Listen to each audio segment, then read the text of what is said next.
Space, the area between particles. These are the experiments of the physicist Rutherford.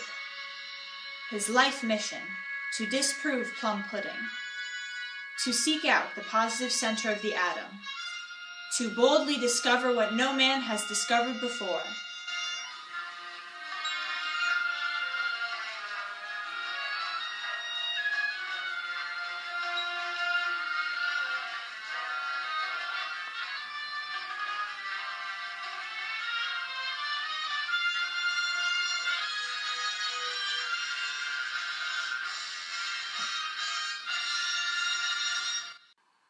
After Dalton's atomic theory was proposed, scientists came to believe that elements consist of atoms and that compounds are specific collections of atoms bound together in some way. However, the question remained, what is an atom like? Is it a solid, or is it composed of various parts? If it's composed of various parts, otherwise known as subatomic particles, then there should be some way to break the atom into its components.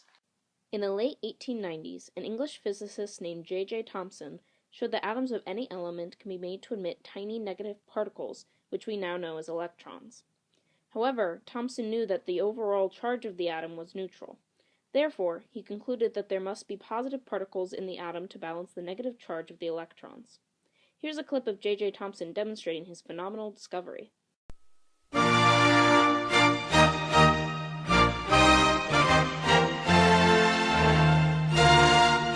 Lord Kelvin, another physicist from the UK, believed that an atom might be something like plum pudding. He thought that as raisins in plum pudding are randomly distributed throughout the pudding, so are electrons randomly distributed throughout the atom.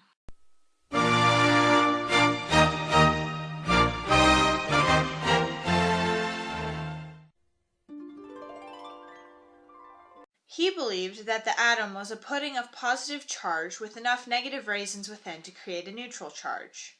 For a number of years, this plum pudding model was the standard model of an atom. Now follows an attempt to make plum pudding. I'm so happy, oh, lucky me. I just go my way, living every day. I don't worry, don't agree. Things that bother you never bother me.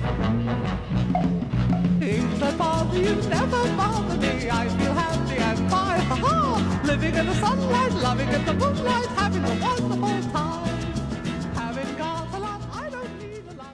In 1911, a physicist named Ernest Rutherford changed how we view the atom forever. In his study of the flight of alpha particles through the air, he noticed that some of them were being deflected away from their target.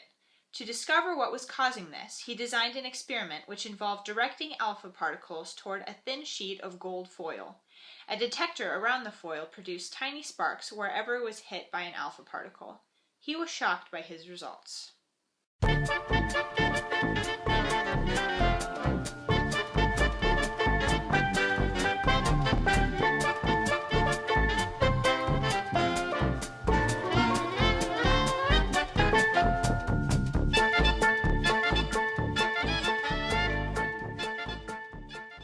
He expected that the massive alpha particles would crash through the foil like cannonballs through paper. At least, that's what would have happened with the plum pudding model.